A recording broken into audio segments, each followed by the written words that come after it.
utilise du malt Pilsen, c'est du malt peu coloré qui vient de Belgique et qui nous permet d'avoir une bière blonde avec un aspect assez clair, qui permet d'avoir une bière vraiment blonde.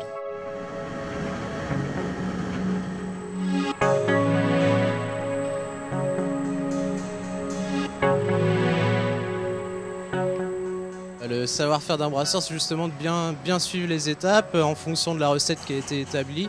Chaque recette de bière étant différente.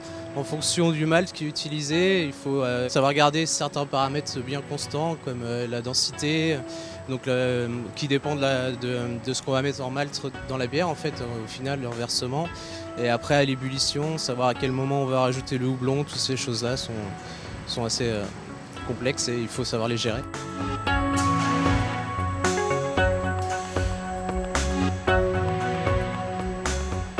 Ça fait 6 ans que je suis brasseur. Et en fait, j'avais fait une étude assez générale sur tout ce qui est industrie agroalimentaire. Et j'ai eu la chance de faire mon stage de fin d'études ici même, où j'ai développé une méthode qualité. Et j'ai succédé à l'ancien maître brasseur juste après mes études. Et c'est vraiment intéressant. Surtout dans ce type de brasserie-là, microbrasserie, en fait, on fait tout de A à Z. Je prends le malt, le sac de malt juste sur l'épaule et jusqu'au produit fini, mettre la bière en fût. Donc je contrôle vraiment la bière de A à Z.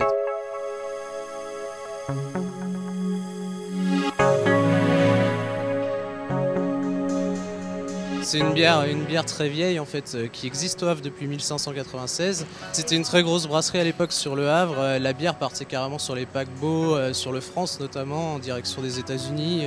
C'est une grosse brasserie qui fournissait toute la France à l'époque. Elle a marqué beaucoup de gens dans le passé et maintenant en fait du coup on essaie de la faire revenir en Normandie un peu plus et ça marche plutôt pas mal.